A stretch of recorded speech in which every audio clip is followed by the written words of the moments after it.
Praise the Lord. హల్లెలూయా. నీతి స్వరూపుడైన యెహోవా ఘనమైన నామానికి మహిమ కలుగును గాక.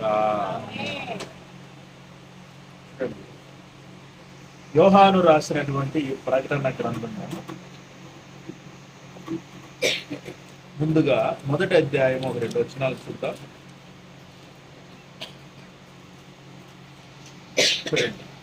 ప్రకటన గ్రంథము మొదటి అధ్యాయం 1-2 వచనాలు.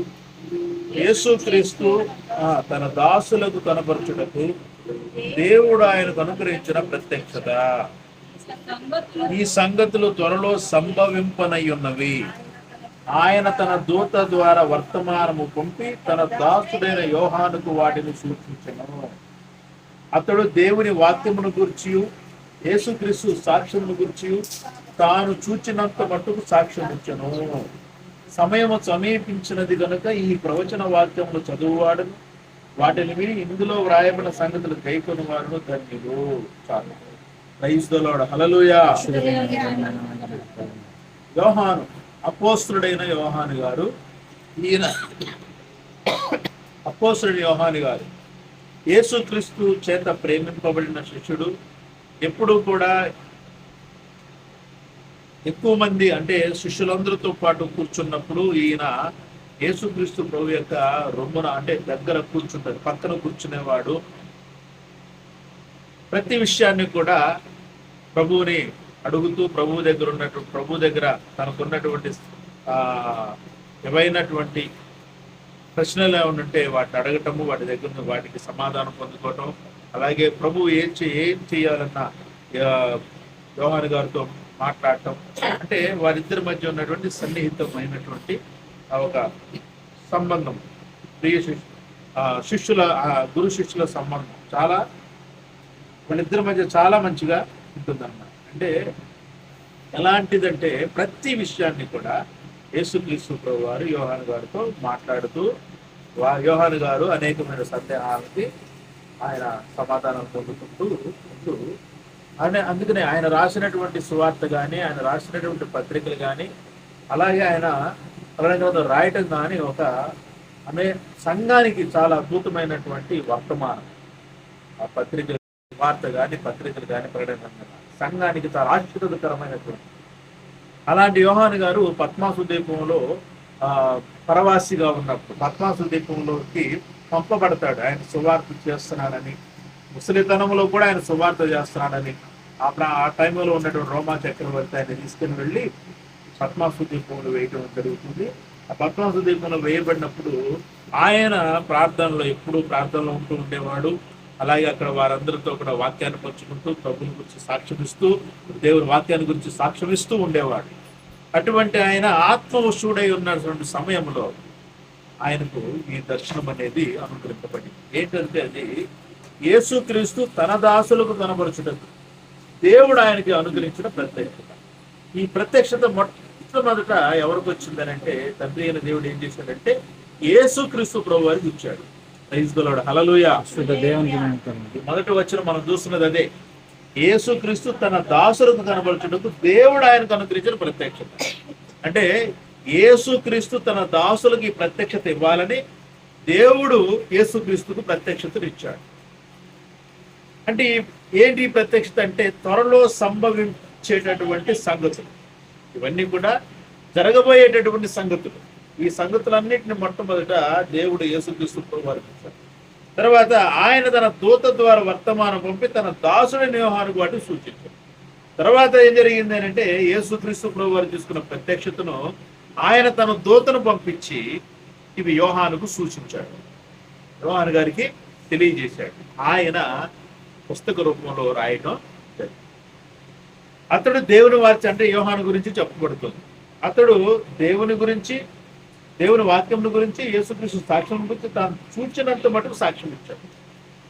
ఆయన చూచినంత వరకు సాక్ష్యం ఇచ్చాడు.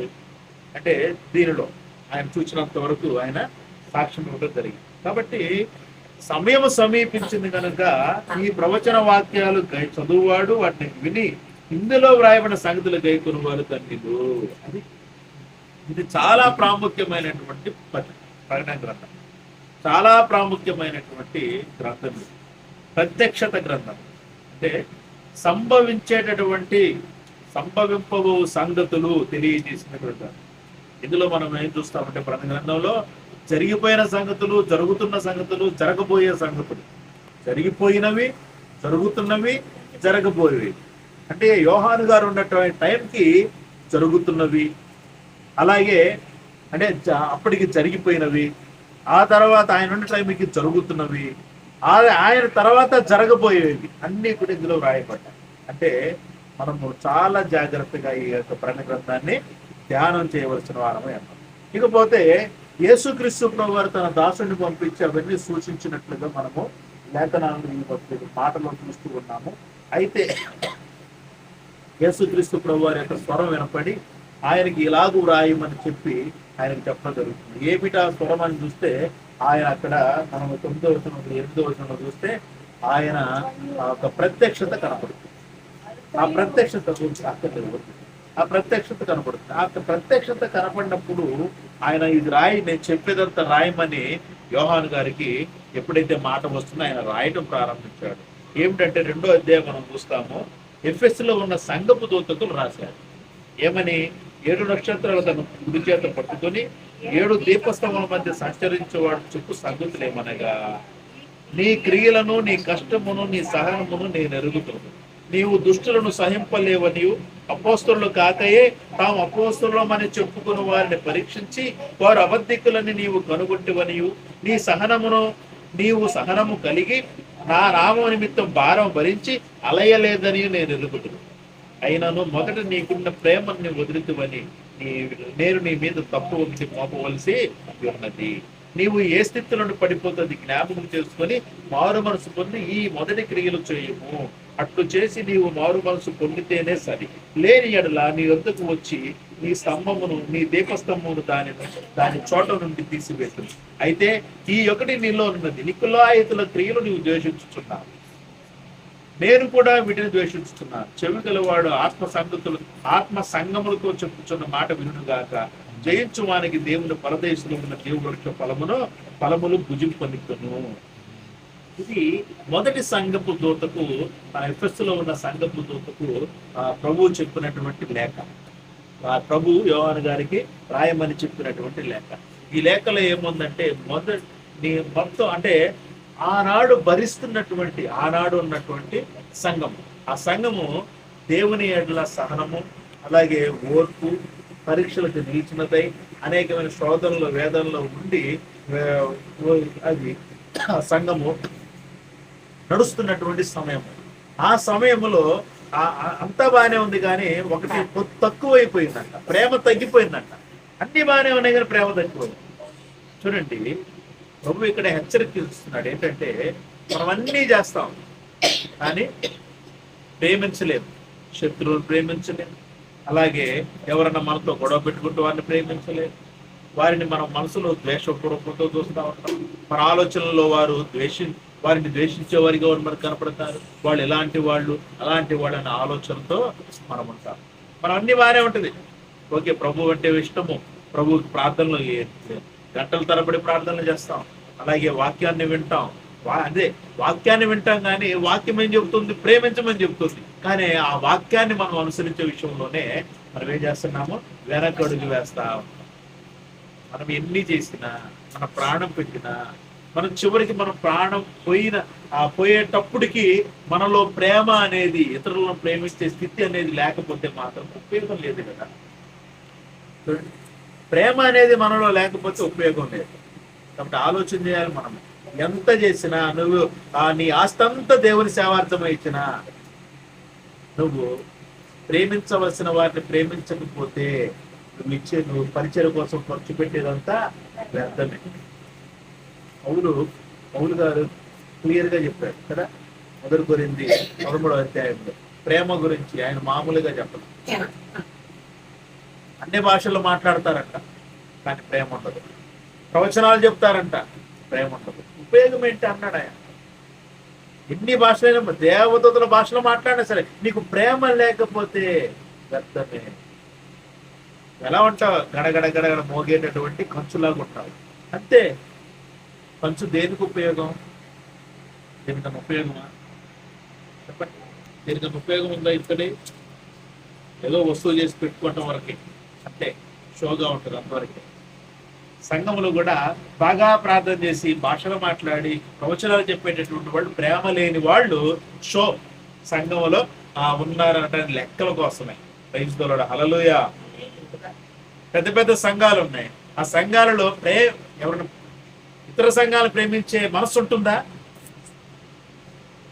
సరే, ప్రేమతో మనము ఉన్న వాక్యాన్ని ఉన్నదంటే చెప్పామనుకో, అంగీకరిస్తారా? వాక్యం ఏం చెప్తుందో దాన్ని మనం చెప్తాం, కానీ ఆ సేవకుని మీద ఉన్నటువంటి ప్రేమతో ఈ వాక్యాన్ని వాళ్ళు ఏం చేస్తారు? పక్కకి పెట్టేస్తారు. పక్కకి పెట్టేసి ఈ ఉన్నది ఉన్నట్టు చెప్పిన వాక్యం చెప్పిన సేవకుడిని దూషించడం, ద్వేషించడం ప్రారంభిస్తారు. నువ్వంత పవిత్రుడువా, నువ్వంత గొప్పోడివా, నువ్వంత అంటే మా సేవకునికే చెప్పేంత గొప్పోడివా అని మాట్లాడుతుంటారు. నీకు అంత వయసు ఉందా? నీకు అంత ఎక్స్పీరియన్స్ ఉందా? ఏం తక్కువ మాట్లాడుతున్నారు? ఏం తక్కువైంది వీళ్ళకి ఇలా మాట్లాడటానికి? ప్రేమ తగ్గింది. ప్రైజ్ ది లార్డ్, హల్లెలూయా. అంటే నువ్వు సేవకుని, నీ సేవకుని ప్రేమిస్తా అందరిని ప్రేమిస్తా.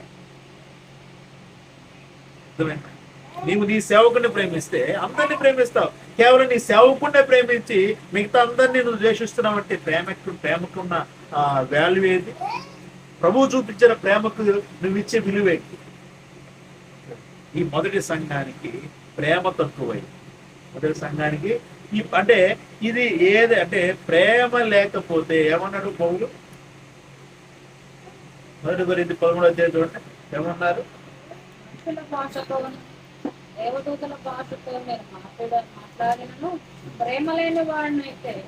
మ్రోగెడు కంచును గణగణలాడు తాళమున తాళం అంటే గణగణలాడే తాళం తెలుసా? గణగణలాడు తాళం అంటే ఏంటి? తాళాలు తెలుసా? చేతులతో పట్టుకుంటారు, ఎత్తడి. అర్థమైందా? పాటలు పాడేటప్పుడు అవునా చిడతలు అంటారు. చిడతలు అంటే చేతులు ఇలా కొడతారు, ఇట్లా కొడతా ఉంటారు. అవి తాళాలు 2 చేతుల్లో పట్టుకుంటారు. చిన్నవి కూడా ఉంటాయి, చేతులు ఏళ్ళకు పెట్టుకుంటారు, ఏళ్ళకు పెట్టుకుని పడతా ఉంటారు. అంటే అది ఎలా గడగడలాడిద్దో అలాగంటారు. కాబట్టి ప్రేమ లేని వాడితే ఇప్పుడు మర్మములన్నీ జ్ఞానవంతి చెప్పిన ప్రేమ లేకపోతే, ప్రేమ లేని వాడమైతే నేను వద్దుడనే. మర్మములన్నీ చెప్పే జ్ఞానం ఉంటుంది. చాలా మంది సేవకులకి మర్మాలు చెప్పే జ్ఞానం ఉంటుంది, కానీ ఇంకో సేవకుని ప్రేమించలేదు, ఇంకో సేవకుడిని అభిమానించలేడు, ఇంకో సేవకుడిని గణపరచలేడు, ఇంకో సేవకుడిని నా తోటివాడే అని అనుకోలేడు. చూడండి, అంటే ఎక్కడో ఈర్ష్య, అసూయ. అర్థమైందా? అబ్బో మందే ఇదంతా, మనమే ఉండాలి ఇక్కడ, మనం తప్ప ఇంకొకళ్ళు ఎక్కడి నుంచో రావడానికి వీల్లేదు. చూడండి, చాలా చూడండి భయంకరమైన పరిస్థితిలో ఉంది. నేటి సంఘం ఎలా ఉంది? భయంకరమైన పరిస్థితిలో ఉంది. చూడండి, ప్రకటన గ్రంథము 3వ అధ్యాయం 14వ వచనం. మొత్తం 7 సంఘాలకు ఆయన లేఖలు రాశాడు. మొదటి సంఘానికి ప్రేమ తక్కువైందని లేఖ రాశాడు. 7వ సంఘానికి ఏం తక్కువైందో చూద్దాం. లవోదికలో ఉన్న సంఘపు దూతకి ఇలాగు రాయము, ఆమేన్ వాడును నమ్మకమైన సత్య సాక్షియు దేవుని సృష్టికి ఆదియునైన వాడు చెప్పు సంగతుడు. ఇక్కడ చాలా క్లియర్ గా ఉంది. ఏముంది? ఆమేన్ అనువాడును నమ్మకమైన సత్య సాక్షియు దేవుని సృష్టికి ఆదియునైన వాడు. దేవుని సృష్టికి ప్రైజ్ ది లార్డ్, హల్లెలూయా. దేవుని సృష్టికి ఏంటంట? దేవుని సృష్టికి మొదటివాడు, దేవుని సృష్టిలో మొదటివాడు, దేవుడు చేసుకున్న సృష్టిలో మొదటివాడు. అంటే ప్రభువు కూడా ఏంటి? ప్రభువు కూడా సృష్టి దేవుని చేత. అంటే సృష్టి అంటే ప్రత్యేకంగా ఏదో రాయిని మట్టిని తీసుకొని బొమ్మను చేసి ఏం పోయలేదు ఆయన. సృష్టి అని అంటే తనలో నుండి ఆ మహిమను తీసుకుంది. అందుకని ఆయన దేవుని యొక్క మహిమా స్వరూపి ప్రభు. ప్రైజ్ ది లార్డ్, హల్లెలూయా. యేసుక్రీస్తు ప్రభు వారు దేవుని యొక్క తండ్రి అయిన దేవుని యొక్క మహిమలో నుంచి వచ్చినవాడు. ఆ మహిమలో నుంచి ఆయన తీసుకున్నాడు. తర్వాత ఆయన ద్వారా ఆ మహిమలో నుంచి మిగతా అన్నిటిని ఆయన చూసుకున్నాడు. అందుకనే దేవుని సృష్టిగా చురుకు సంగతులు ఏమనగా నీ క్రియలు నేను ఎరుగుదును. అది నీ క్రియలు నేను ఎరుగుదును. ఏమన్నా నీ చల్లగానైనను, ఆలోచన చేయండి, చల్లగానైనను, తర్వాత వెచ్చగానైనను లేవు. నీవు చల్లగానైనను వెచ్చగానైనా ఉండిన మేలు. నీవు చల్లగానైనను వెచ్చగానైనను చల్లగానైనా ఉండక నిలువెచ్చనిగా ఉన్నావు కనుక నేను నిన్ను నా నోట నుండి ఉమ్మివేయ ఉద్దేశించుతున్నా. నీవు వెచ్చగానైనా చల్లగానైనా ఉండిన మేలు. ఉండగా నువ్వు వెచ్చగానే చల్లగానైనా ఉండక నులివెచ్చనగా ఉన్నావు. నువ్వు ఎలాగుండాలి అసలు? అయితే ఏదో ఒక రకంగా ఉండాలి. ఒక రకంగానే చల్లగా ఉండాలంటే, లేదంటే వెచ్చగా ఉండాలి. ఎలా ఉన్నాము? నులివెచ్చనగా ఉన్నాం అంటే అటు చల్లదనము కాదు, ఇటు వెచ్చదనము కాదు. అంటే ఆలోచన, ఒక క్రైస్తవుని యొక్క ప్రయాణం ఎలా ఉంది అని అంటే లోకములో ఉండట్లేదు, పూర్తిగా క్రీస్తులోనూ ఉండట్లేదు. చూడండి, లోకము క్రీస్తు రెండింటినీ కలుపుకొని సంఘములో నడుస్తా ఉన్నాడు. లోకాన్ని, క్రీస్తుని. క్రీస్తు ఏమో పరిశుద్ధుడు, లోకమేమో అపవిత్రమైన ఆలోచన తలంపులతో ఉన్నాడు. క్రీస్తు పవిత్రమైనటువంటి జీవన విధానాన్ని ఇచ్చాడు, లోకము ఎలా ఉన్నా పర్వాలేదు అని చూపిస్తా ఉంది. హృదయములో నుండి వచ్చేవి నేను అపవిత్రపరుస్తున్నాయని ప్రభు చెబితే హృదయం అంతా లోకంతోనే ఉంటుంది. హృదయం అంతా ఎలా ఉంటుంది? లోకంతోనే ఉంటుంది. లోకములో ఉన్నవి హృదయములో నుండి బయటకు వస్తా ఉన్నాయి, ప్రభు అయిన క్రీస్తులో నేను నడిపిస్తా ఉన్నాయి. అది పవిత్రంగా కాదు, అపవిత్రంగా. అపవిత్రంగా క్రీస్తులో నడిస్తే ఉపయోగం ఉందా? పవిత్రుడైనటువంటి క్రీస్తు పవిత్రమైనటువంటి జీవన విధానాన్ని ఇచ్చిన వాడు. ఆయన సన్నిధిలో నిందారహితులుగా నడవలసిన వాళ్ళం. మనమేం చేస్తున్నామంటే లోకముతో కలిసి మనము ప్రయాణం అవుతున్నాము. మనమేమనుకుంటున్నామంటే లోకాన్ని కూడా పరలోక రాజ్యానికి తీసుకుని వెళ్ళాలి అని ఒక ఆలోచన మనకు. లోకాన్ని వదిలిపెడితే బాగోదు.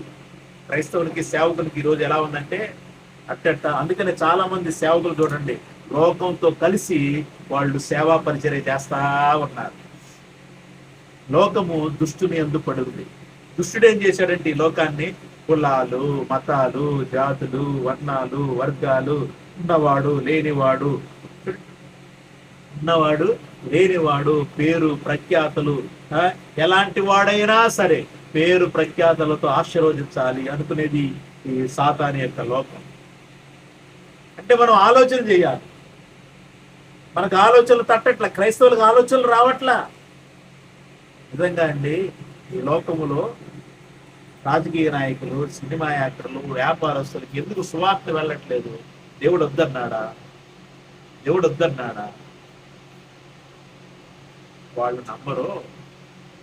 వాళ్ళకి ఎలా చెప్పాలి, వాళ్ళకి చెప్పే స్థితిలో ఉండరు అని వీళ్ళే ఆగిపోతారు.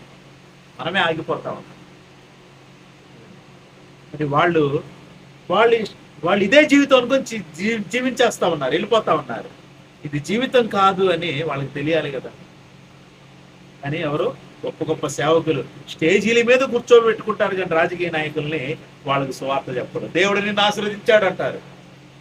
దేవుడు నిన్ను అంటే ఇలా చెప్పే దేవుడను వాళ్ళ దేవుడు ఒకటే. అంతేగా, దేవుడు నిన్ను ఆశీర్వదించాడని చెప్పి ఒక రాజకీయ నాయకుడితో, ఒక వ్యాపారవేత్తతో, ఒక ఎన్కౌంటర్ చేసే పోలీస్ ఆఫీసర్తో అంటున్నాడని అంటే వాళ్ళ దేవుడు వేరే దేవుడు ఒక్కడే. మన దేవుడు ఎలా పడితే అలా జీవించే వాళ్ళని ఆశీర్వదించడు. ప్రైజ్ ది లార్డ్, హల్లెలూయా. నీతి, యథార్థత, పరిశుద్ధత కలిగి మొదటి దేవుని రాజ్యాన్ని, నీతిని వెతికిన వాళ్ళనే తండ్రి అయిన దేవుడు యేసు నామములో ఆశీర్వదిస్తాడు. ఎలా పడితే అలా జీవించే ఎవరిని కూడా, సేవకుడైనా, రాజకీయ నాయకుడైనా, సినిమా యాక్టర్ అయినా, పోలీస్ ఆఫీసర్ అయినా, కలెక్టర్ అయినా, ఎవరైనా కానీ ఎవరినైనా నీతి, యథార్థత, పరిశుద్ధత కలిగి నీతిని, దేవుని రాజ్యాన్ని, దేవుని నీతిని ఎవరైతే వెతికి ఆయన సన్నిధిలో జీవిస్తూ ఉంటారో వారిని ఆయన ఆశీర్వదిస్తాడు. అంతేగాని ఇష్టానుసారంగా జీవించే సేవకుల్ని, రాజకీయ నాయకుడిని, సినిమా యాక్టర్ని, వ్యాపారవేత్తని దేవుడు ఆశీర్వదించాడు. మనం అదే చూస్తాం. లోకముతో కలిసి క్రైస్తవుడు, విశ్వాసి, సేవకుడు ప్రయాణం అవుతా ఉన్నాడు. సగం లోకం, సగం దేవుని సన్నిధి. అంటే 2 పడవల మీద కాళ్ళేసి వెళ్ళిపోతా ఉన్నాడు. వాస్తవమే కదా, 2 పడవల మీద కాళ్ళేసి ప్రయాణం చేస్తే మునిగిపోతామా లేదా? మరి మనం మునిగిపోవాలనుకుంటున్నామా? మునిగిపోవాలతోనే లోకముతోనూ క్రీస్తుతోనూ ప్రయాణం చేయడానికి తాపత్రయపడుతున్నామా? మరి మునిగిపోవాలి అనుకుంటే అసలు నీ వైదనం ఇప్పుడు ఆ లోకమనే పడవలోనే ఉండిపోవచ్చు కదా. మునిగిపోవాలనుకుంటే ఇంకా ఇక్కడెందుకు? క్రీస్తు అనే పడవెందుకు? దేవుని రాజ్యం అనే పడవెందుకు? ఒకే పడవలో ప్రయాణం, ఏదైనా ఒకటే. మునగాల లేదంటే ఈత కొట్టుకుండా మంచిగా తేలిపోతూ వెళ్ళిపోవాలా. మంచిగా ప్రయాణం వెళ్తున్నాం. ఈ ప్రయాణంలో అనేక ఆటుపోట్లు వస్తూనే ఉంటాయి. ఒక గమ్యం అయితే ఉంది కదా, అక్కడ అద్భుతమైనటువంటి రాజ్యాన్ని దేవుడు ఏర్పాటు చేశాడు క్రీస్తు ద్వారా. శ్రమ శోధన వేదన అన్ని భరించి తట్టుకుని నిలబడే వాళ్ళకి కిరీటాలను ఏర్పాటు చేశాడు. అదే కదా, అంతే కదా.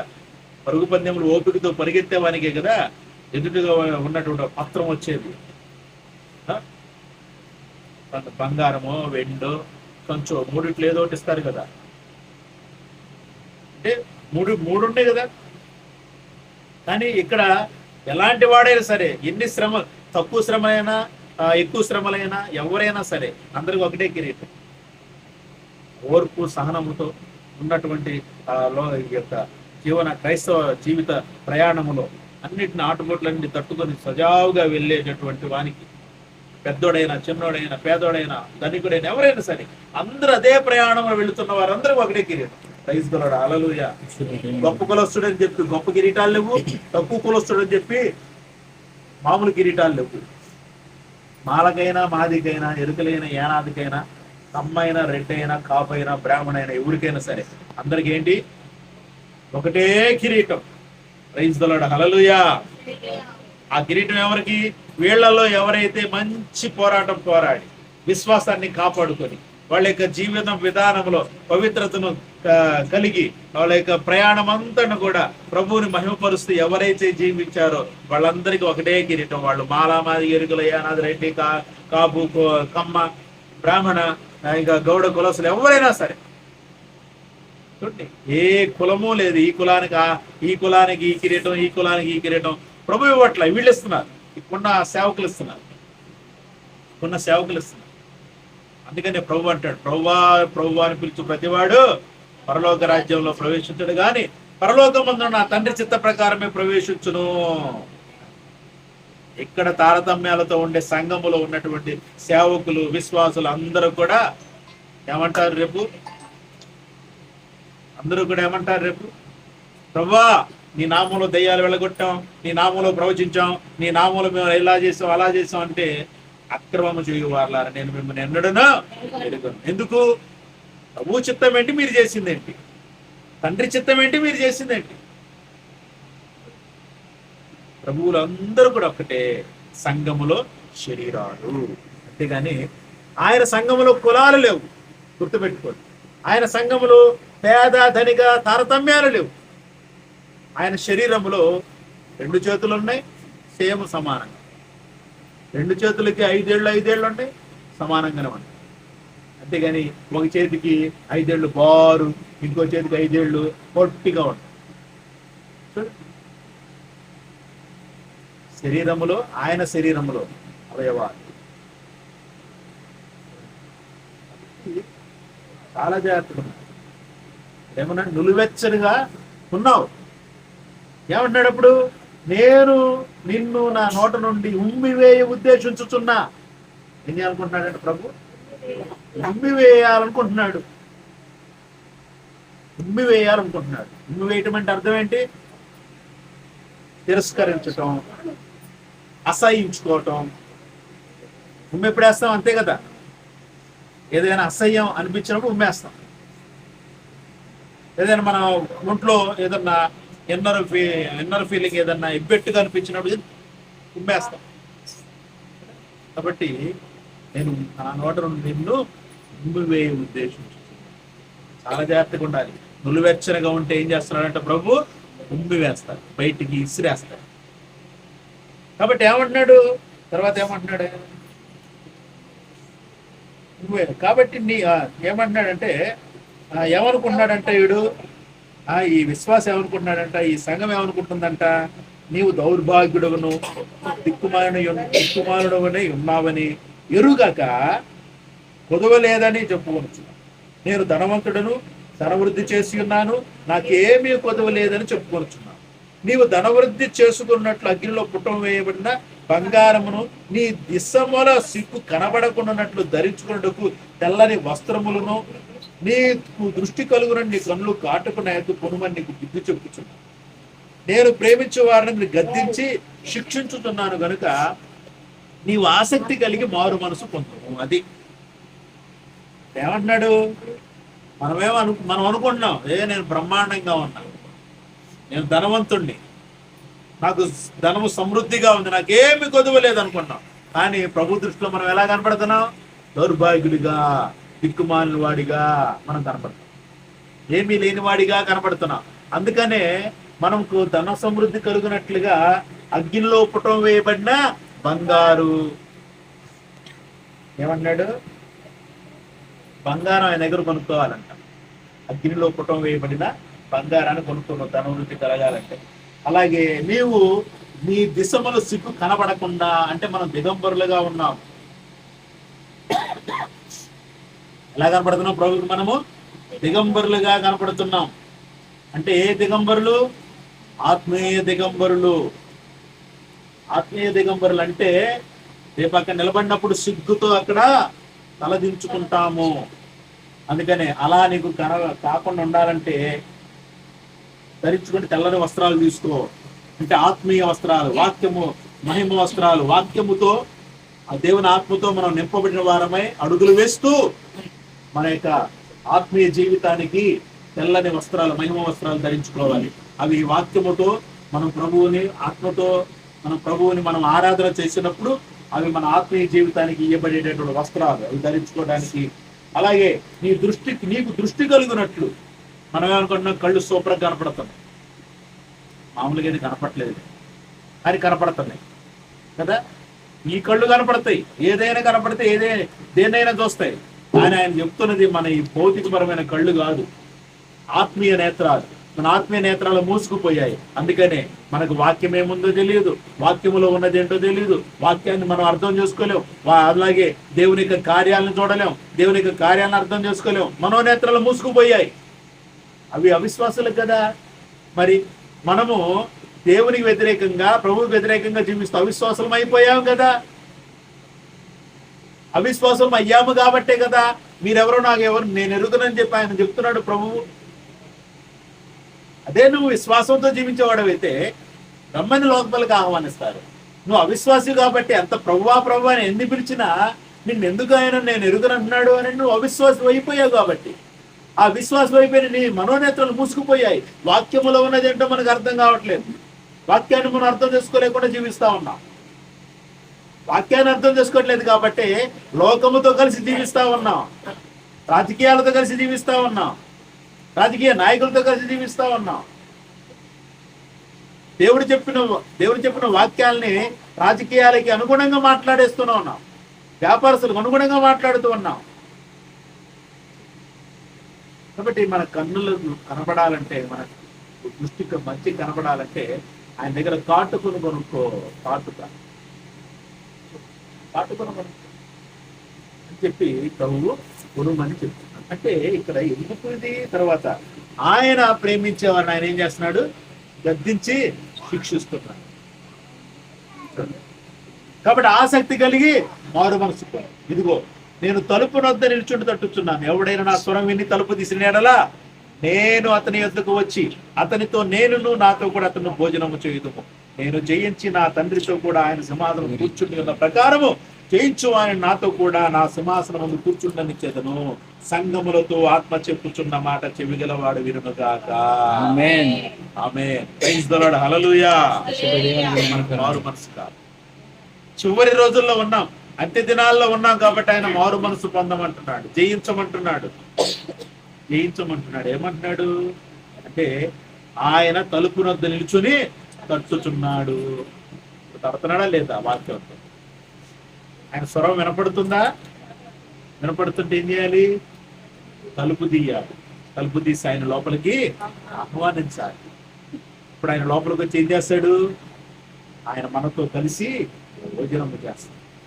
అర్థమైందా? ఆయన మనతో కలిసి భోజనం చేస్తాడు.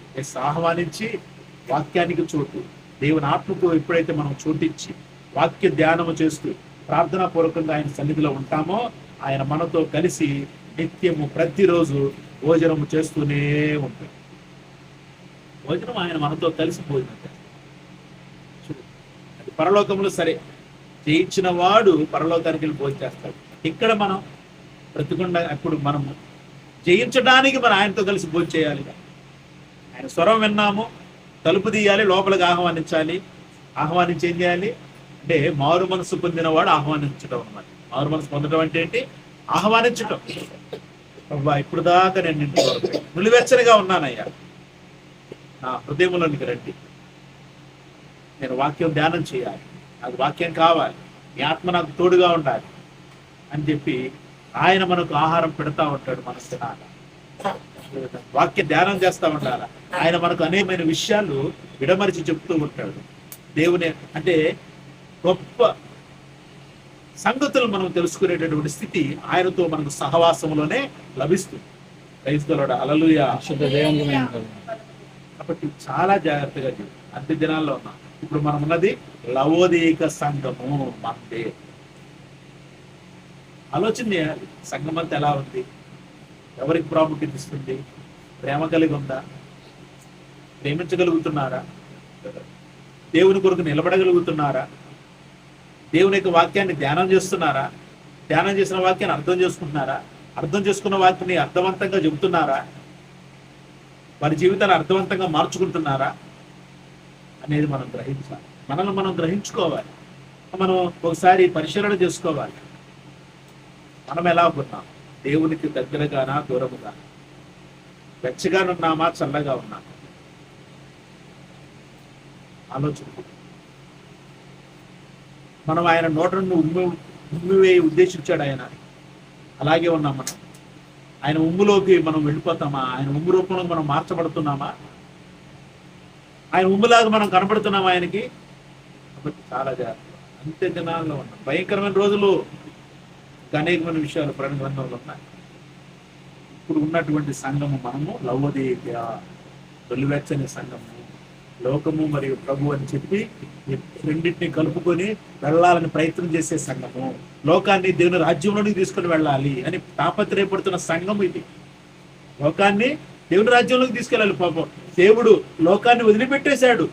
బాధపడుతున్నారు సేవకులు. చాలా మంది బాధపడుతున్నారు. లోకాన్ని అలా వదిలేస్తామా? చెప్పండి. లిప్స్టిక్ అలా వదిలేస్తామా? ఆడవాళ్ళు జీన్ ప్యాంట్లు వేసుకుంటున్నారు, వేసుకొనివ్వండి, ఏం పర్వాలేదు.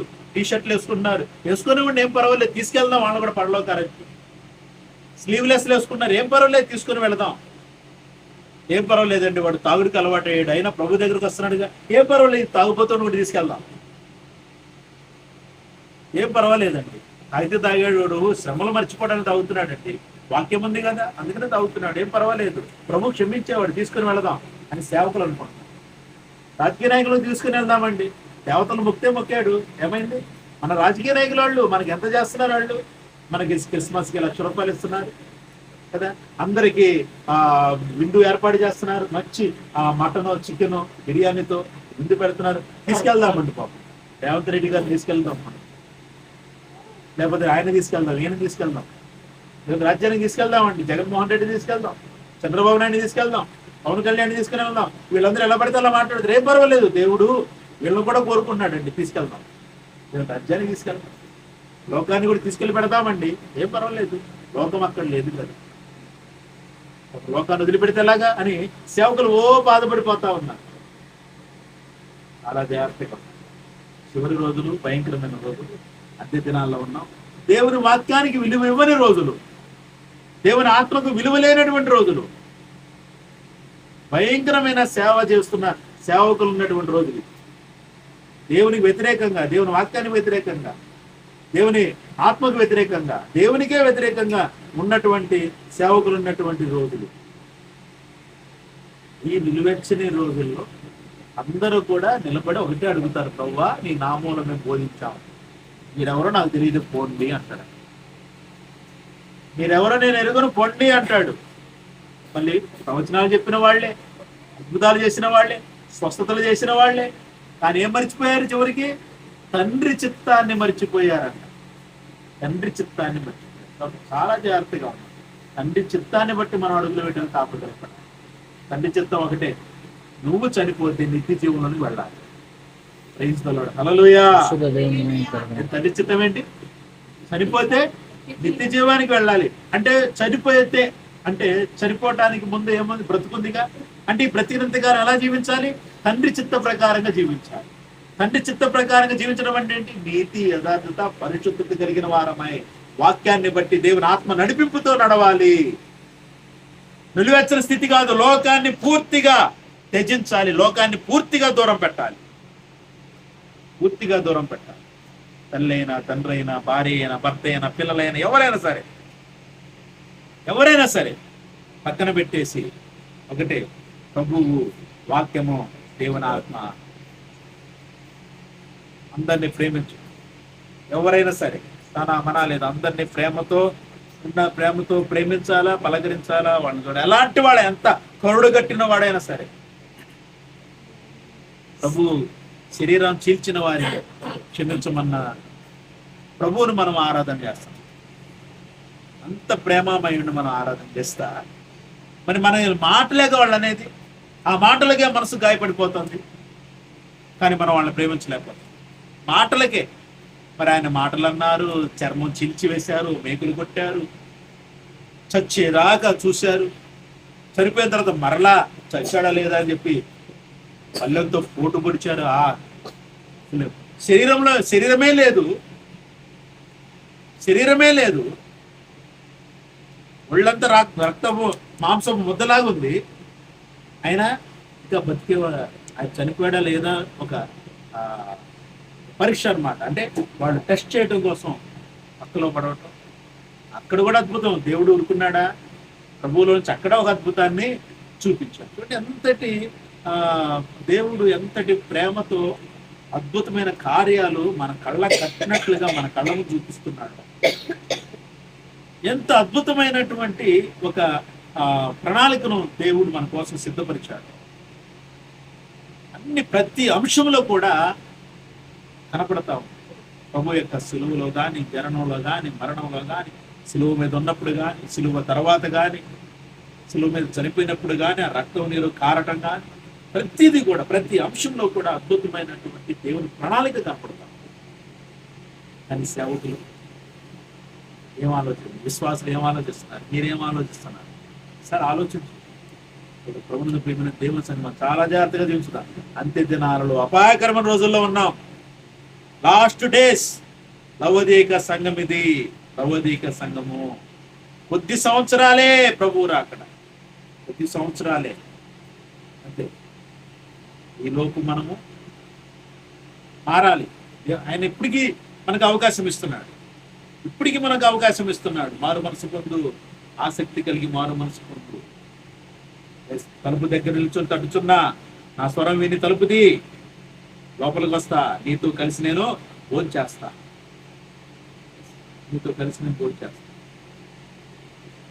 ఆయన తండ్రి సింహాసనం మీద కూర్చున్నాడంట. కాబట్టి జయించేవాడిని నాతో కూడా నా సింహాసనం మీద కూర్చుండబెడతా. మారు మనసు పొందిరా, ప్రభు సరదసు. కాబట్టి ప్రభుత్వ ప్రియమైన దేవుని సంఘం, ఈ మాటలను బట్టి మనం నిలువెచ్చని స్థితి నుంచి వెచ్చనైన స్థితిలోనికి మార్చబడటానికి దేవుని వాక్య ఆత్మ నడిపింపుతో జీవించడానికి తాపత్రయపడదాం. కాబట్టి ఈ మాటలను బట్టి జీవించడానికి సిద్ధపడదాం, తాపత్రయపడదాం, భయపడదాం. దేవుడి మాటను ఆశీర్వదించి తన కృపతో తన ఆత్మను మనం అభిషేకించి దేవుడు తన నామమునకు మహిమ తెచ్చుకొనును గాక. ఆమేన్. ప్రైజ్ ది లార్డ్, హల్లెలూయా. నీతి స్వరూపుడైన యెహోవా ఘనమైన నామానికి మహిమ కలుగును గాక. ఆమేన్. ప్రార్థన చేద్దాం. మహాగణుడా, కృపగల తండ్రి, సహాయకుడా, నజరేయుని యేసు నామములో తండ్రి, అనంతరం మహిమ వారిని ప్రేమించిన బిడ్డలు ఈ కుటుంబం ఏర్పాటు చేసుకున్న ఈ కృతజ్ఞత కూడికలో తండ్రి ఈ మాటలు మేము మీ హెచ్చరికలు మేము ధ్యానం చేయడానికి మీరు ఇచ్చిన సమయాన్ని బట్టి మీకు వందనాలు ప్రభువా. థ్యాంక్ యూ తండ్రి. నీ కుమారుడు క్రీస్తుని లోకానికి పంపించు. ఆయన ద్వారా తండ్రి ప్రత్యక్షతను అనుగ్రహించాం. ఆయన ద్వారా ఆయన అపోస్తుడైన యోహాను గారి ద్వారా వచ్చిన ప్రణంలోని మాటలు మేము ధ్యానం చేయడానికి మీరు ఇచ్చిన సమయాన్ని బట్టి మీకు వందనాలు. Thank you my lord. Thank you lord. ప్రభా దయతో తప్పులు ఏమనుంటే మన్నించండి. చెప్పే విషయాల్లో తండ్రి ఏమన్నా నాకు మీరిచ్చిన నడిపింపుని బట్టి మాట్లాడాను, నేను విశ్వసిస్తూ ఉన్నాను. Thank you lord. మీరు ఇచ్చిన మాటలు మాకు వేస్తున్నాం ఆశ్చర్యకరంగా ఉన్నది కాక, నిలువెచ్చగా ఉండక వెచ్చనైనటువంటి ఆత్మీయ జీవితాన్ని జీవించడం మాకు సహాయం దయచేయండి ప్రభావ. మేము వదిలిన ప్రేమను తండ్రి మరలా ప్రేమను పొందుకొని ప్రేమతో మేము జీవించడం మాకు సహాయం దయచేయండి. మేము జయించి తండ్రి నీ కుమారుడు చెప్పినట్లుగా జీవవృక్ష ఫలాల్ని, అలాగే తండ్రి నీ కుమారుడికి నువ్వు ఇచ్చిన సింహాసనంలో మేము నువ్వు కూర్చున్నట్లుగా జయించడం మాకు సహాయం దయచేయండి. నీ ఆత్మ వాక్య నడిపింపును మాకు దయచేయండి ప్రభువా. ఈ మాటలు విన్న మేము వాక్యాన్ని బట్టి మీ ఆత్మను బట్టి అడుగులు పెట్టడానికి మాకు సహాయం దయచేయండి ప్లీజ్ డాడీ. ఈ కుటుంబాన్ని కృపాత్మను అభిషేకించండి. కుటుంబంలో తండ్రి యేసు నామములో మీ ఆత్మ ఉండను గాక. ఇప్పుడు ఉన్న బిడ్డలందరిపై తండ్రి మీ ఆత్మ ఉండను గాక. మీ వాక్యపు శక్తి ప్రతి హృదయాన్ని దర్శించును గాక. Thank you. చీకటి ఆత్మను బంధిస్తూ ఉన్నా మీ ఆత్మతో మమ్మల్ని ఆశీర్వదించి అభిషేకించి నడిపించండి. Thank you madam. మోకరించిన సంఘ బిడ్డలందరినీ ఈ కుటుంబాన్ని మీ కృపాత్మకు అప్పగిస్తూ మీరే తండ్రి బిడ్డలు ఆశీర్వదించి అభిషేకించండి. Thank you. అల్పుడు నన్ను వాడుకున్నందుకు వందనాలు చెల్లిస్తాను. యేసు నామములో ప్రార్థిస్తున్నాను తండ్రి. మన తండ్రి అయిన దేవుని కృప, యేసుక్రీస్తు ప్రభువు సంతోషము, సమాధానము, పరిశుద్ధాత్మ యొక్క అన్యోన్య సహవాసం మనకు లోకంలో సగల పరిశుద్ధులకు, సంఘానికి, అనారోగ్యాలతో బాధపడుతున్న వారికి, కుటుంబానికి సదాకాలముతోటే నడిపించును గాక. ఆమేన్.